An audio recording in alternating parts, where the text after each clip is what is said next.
After my mother's funeral, my sister-in-law kicked me deliberately laughing and saying, "This is our house." But when the notary started reading the will and got to the part that said I leave the house to my daughter, my brother's expression changed completely. My name is Sarah. I am 40 years old, I have 2 children, and I am married to a man with a big heart who has been my pillar for almost 2 decades. My life has had its ups and downs, but I have always believed that what really matters are the people you share life with. However, my brother Tom apparently decided to take control of that journey. Tom, who is 8 years younger than me, has always been a whirlwind of bad decisions and wrong priorities. He believes that the world owes him something for the simple fact of existing. And although he always promised that he would mature at 32, he is still the family project.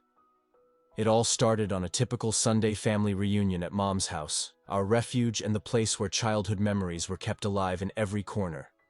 As usual, Ion, the children, and I were there enjoying Mom's famous roast and her stories of times past. Suddenly, Tom came in like a storm. Nobody expected his appearance so abruptly. The door slammed against the wall and he came in with an arrogant smile, but he was not alone. Clinging to his arm was a young woman who had barely left her teens and whose pregnant belly was evident under a dress more suitable for a nightclub than for a family lunch. John choked on his tea while Emily, my aunt, and 8-year-old Max noticed more how bright the girl's dress was. "I present Lisa, my fiancée," announced Tom, as if he were revealing a big prize. Mom's fork fell to the floor. "Promise, Tom." "We've talked about this," Lisa murmured. Shaking her head, she looked at us with an expression that could have cut the air. "Yes, we are going to get married, and this little," she said, patting her bar Tom Jr. The room was in absolute silence. Only the tick-tock of the clock could be heard.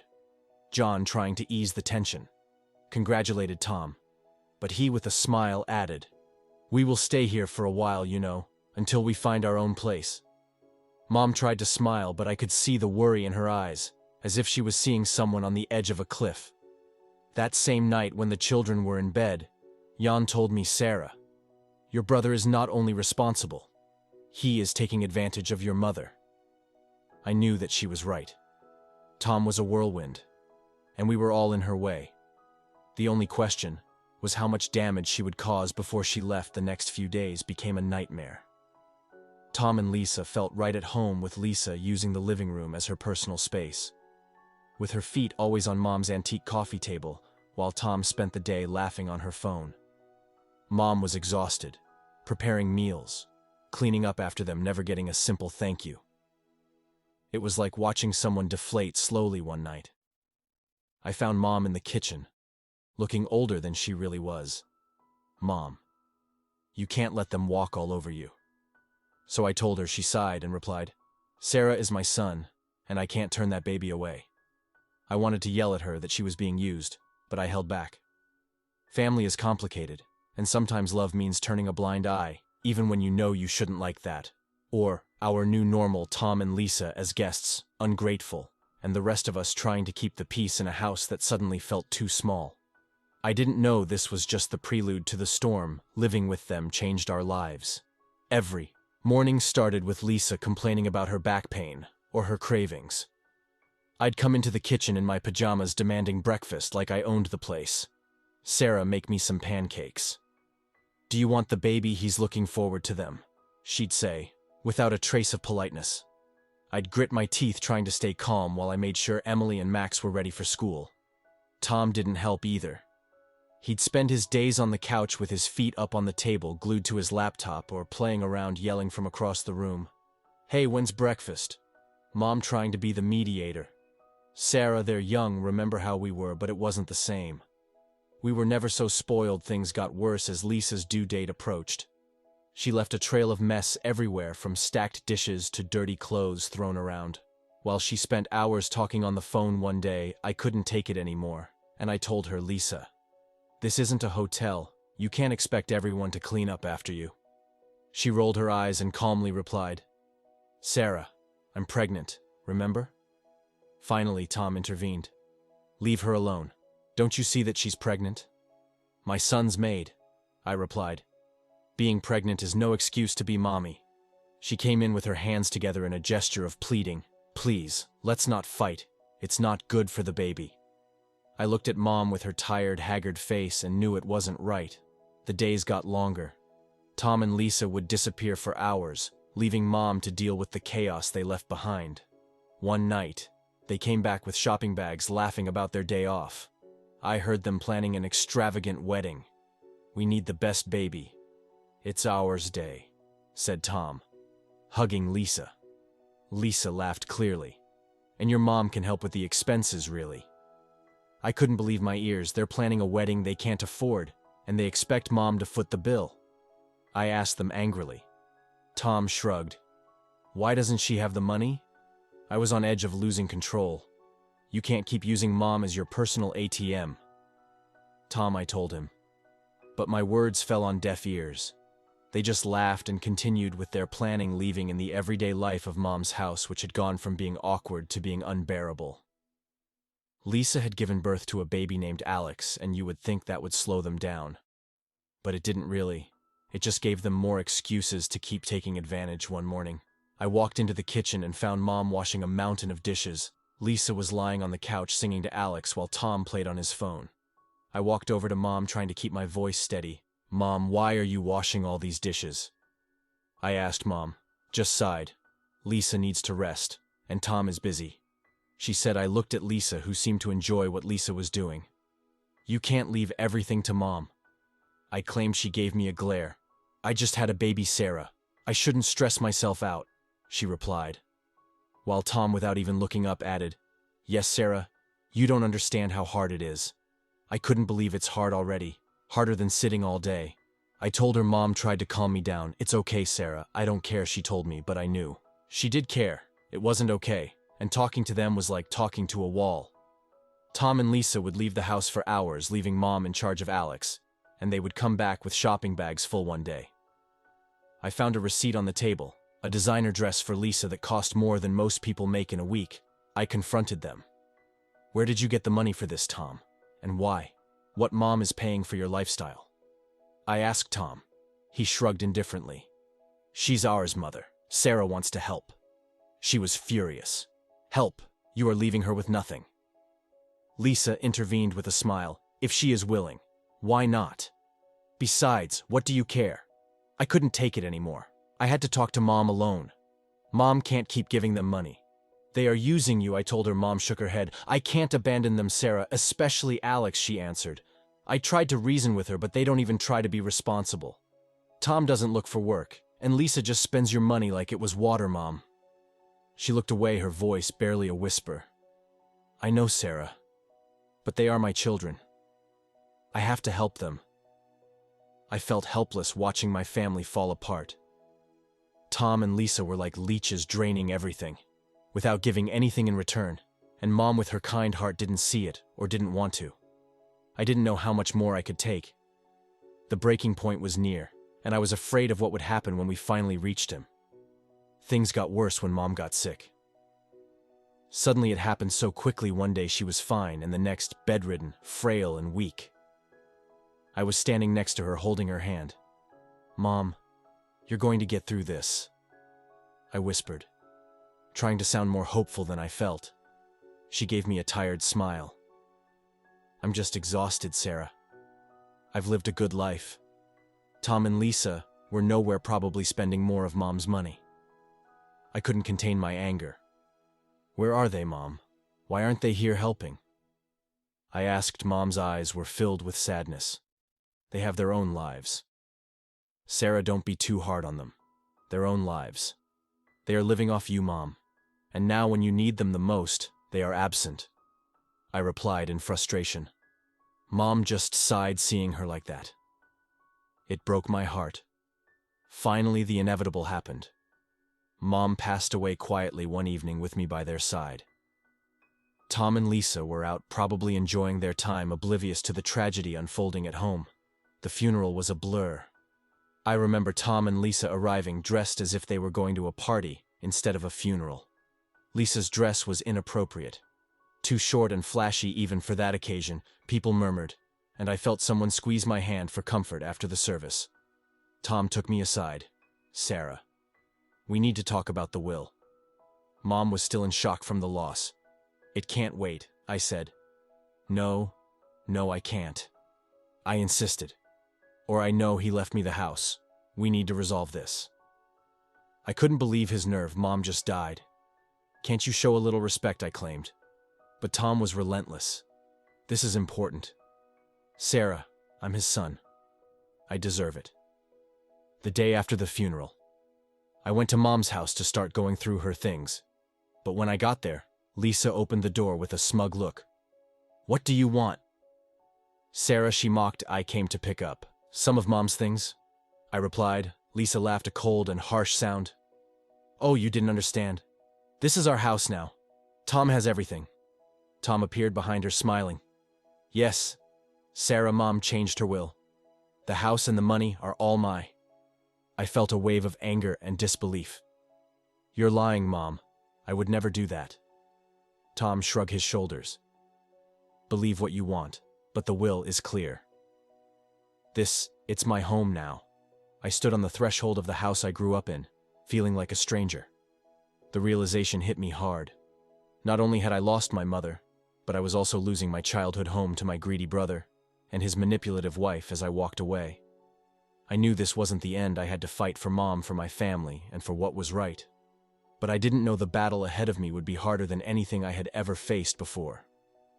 I felt like a bundle of nerves walking into the notary's office. The whole situation felt like a bad dream. Losing my mother was hard enough, but fighting with Tom over her was something I never imagined. The notary, Sir Hobbs, was an old friend of the family. He looked up with a grim expression as he spoke to me. Sarah, I'm sorry for your loss. Let's go straight to the subject. I nodded, trying to keep my voice steady. Mr. Jacobs, Tom says that Mom left him everything, but that can't be true. I said. Mr. Jacobs checked some papers. Well, let's see. He replied just then. Tom and Lisa walked into the office, radiating arrogance. Lisa gave me a triumphant smile, ready to lose. Sarah scoffed. I ignored her, focusing on Mr. Jacobs, who cleared his throat and began to read the will. My heart was pounding in my chest, and to my son Tom, he left. Mr. Jacobs began. I prepared myself for the worst. But then he said something that made my heart skip a beat. The sum of 5,000. Tom's expression fell. Is that all? He asked incredulously. Mr. Jacobs continued, and to my daughter Sarah, he left the family home along with the rest of my estate. Couldn't believe it. Relief and disbelief washed over me. Lisa burst with fury. It's impossible. He promised us the house, yelled. Mr. Jacobs looked at them seriously. There's more. It seems his mother made this latest change a month ago after expressing concern about undue pressure from certain members of the family. Tom was furious. She wanted me to have the house. She protested. I couldn't help but feel a sense of justice. Mom knew what you were doing. Tom knew you were using her, I replied. Tom turned to me with eyes burning with rage. You did this. You turned her against me, yelled. Lisa intervened in his shrill voice. We will contest this. We will get a lawyer this week. Mr. Jacobs raised an eyebrow. You are free to do so, but keep in mind that if it is discovered that there was any coercion involved, there could be legal consequences. Tom and Lisa looked at each other, her confidence wavering. I stood up, feeling stronger than I had months. Mom saw through your greed and made sure her last wishes were respected, I said firmly. Tom strode out of the office, furious, cursing under his breath, with Lisa following close behind. I stayed behind, thanking Mr. Jacobs as I left. I felt a mix of emotions: sadness at the loss of Mom, relief that her last wishes had been fulfilled, and a lingering anger at Tommy's audacity. Lisa. That same afternoon, Tommy stormed into the house with his face full of anger and disbelief. 100,000 for you and only a measly 5,000 for me. How is that fair, Sarah? He exclaimed. I was going through some of Mom's papers, but her outburst stopped me. Tom, that's what Mom decided. You know, he always had his reasons, I replied. He slammed his hand on the table, making me jump. Reasons? What reasons could he have to ruin me? So he shouted. I took a deep breath, trying to stay calm. Maybe because you and Lisa have been draining her for years, I replied. Tom's face contorted with rage. We deserve that money, he insisted. That was when, while searching in a drawer, I found a letter from Mom. Her handwriting was unmistakable. I took it out and started to read. Tom's eyes were fixed on me, full of curiosity and fear. "What is that?" he asked. "Is it from Mom?" I said in a firm voice. "It explains everything." The letter said it all in black and white. Mom had originally reserved $100,000 for each of us, Tom and me. But as the Tom and Lisa's demands for money grew, as she began to deduce from her part, I looked at Tom, whose face was a picture of surprise when he wrote his last will. "You had already taken 95.0. Tom. There was only 5,000 left. Tom backed away as if he had been physically beaten. "No, that can't be true," she whispered. I felt a surge of anger. "Everything is here, Tom. Every cent you and Lisa took came out of your inheritance." Tom looked lost, his eyes scanning the room for an answer, but he didn't know. He said finally, "That's the problem, Tom. You never knew nor cared to know." I replied, my patience wearing thin. He slumped into a chair, burying his face in his hands. "What did I do?" Sarah muttered. I put the letter down on the table, feeling a mixture of pity and frustration. "You only have yourself to blame. Tom, you chose this path." Tom walked out of the house that day a broken man. I watched him leave, feeling a sense of justice, but also a deep sadness. Our family had been torn apart not only by grief, but also by greed and ignorance. The house that was once a battleground of family feuds was now eerily silent. Tom and Lisa had left, cutting off all contact with me. It was a relief and a curse at the same time, leaving me to struggle with the consequences of their chaos. As I sat in the living room staring at the walls that had witnessed so much, my friend Yenny called Sarah. "Have you heard about Tom?" she asked. I braced myself. "No." Why did I answer? Yenny hesitated. Before she spoke, "He's been seen around town looking for work, and Elisa has been seen with different men flaunting like she was single." My heart sank. "And Alex, her son, there is no sign of him." "Sarah, it is as if they have forgotten that they have a son," said Jean. I hit the table with my fist, feeling the rage burn inside me. "They are irresponsible and selfish. They do not deserve to have a son." Sarah tried to calm me down. "Maybe there is something you can do," he said, and his words lit an idea in my mind. "You are right. I will fight for Alex. He should not suffer because of them." I resolved the next day. I met with a lawyer, Miss Rivera, a determined woman, and without beating around the bush, I explained everything to her while my voice trembled, but with determination.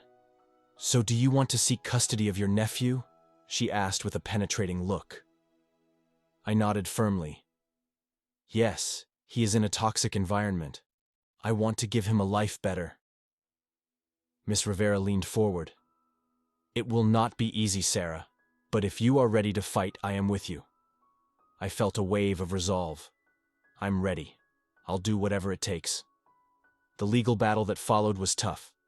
Tom and Lisa were unpredictable sometimes, cooperative and other times hostile, but I didn't back down. One night after an exhausting day in court, Jan put his arms around me. "You're doing the right thing, Sarah.